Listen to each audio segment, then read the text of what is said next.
Here are types of cold that don't just bite the skin.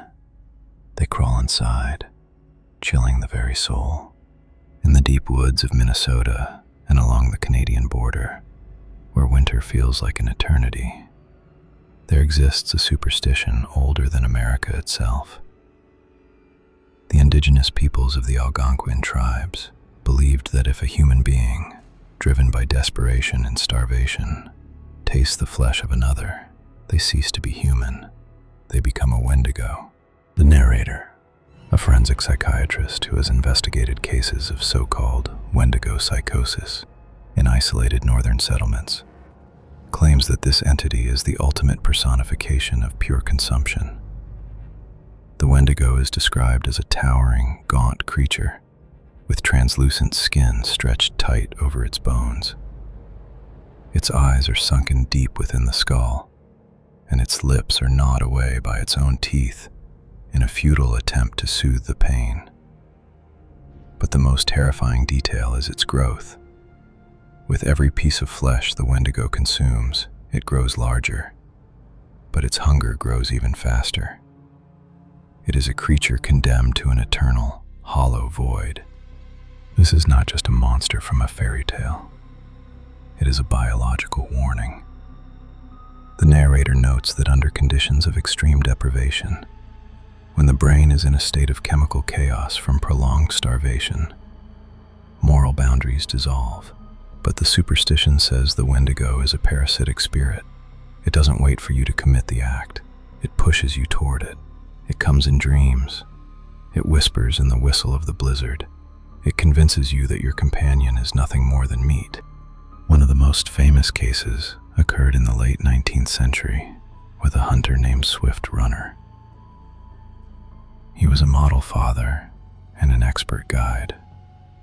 But one winter, he returned from the woods alone, claiming his entire family had starved to death. The investigation revealed a horrific truth. He had murdered and eaten his wife and 6 children. Before his execution, he maintained that he didn't want to do it. He said a spirit of the woods had settled in his chest, turning his heart into a block of ice. The Wendigo is not something you see with your eyes, the narrator writes in his report. It is what you see when you close them.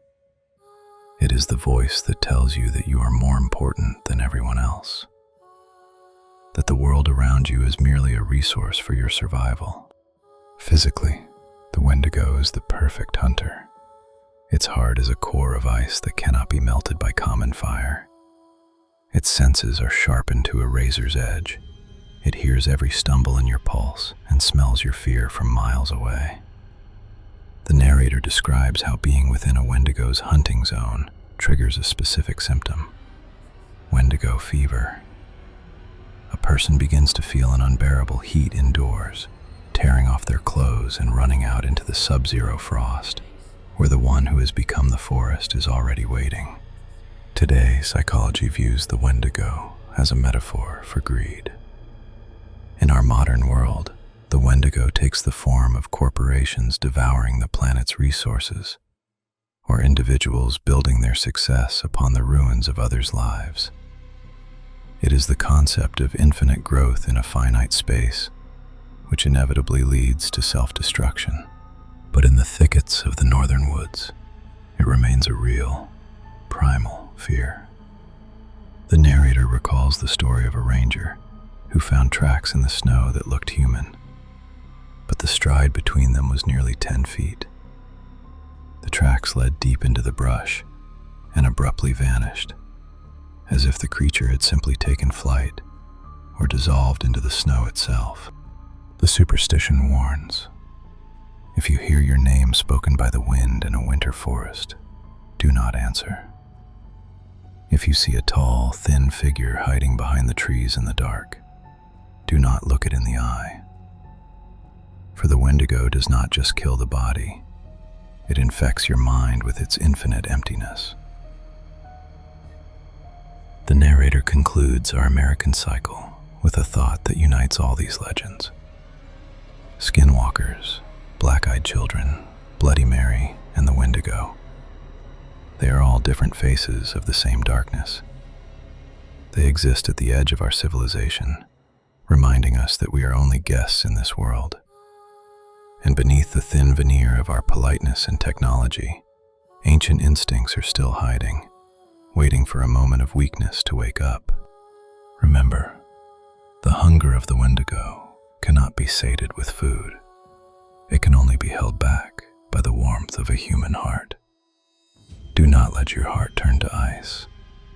For the moment you feel that another person is merely a means to your end, you have already taken your first step onto the snow where he is waiting. Keep the fire burning inside you, and never go into the woods alone with your own hunger, for the forest knows everything about it, and the forest has already prepared a place for you at its infinite, cold table.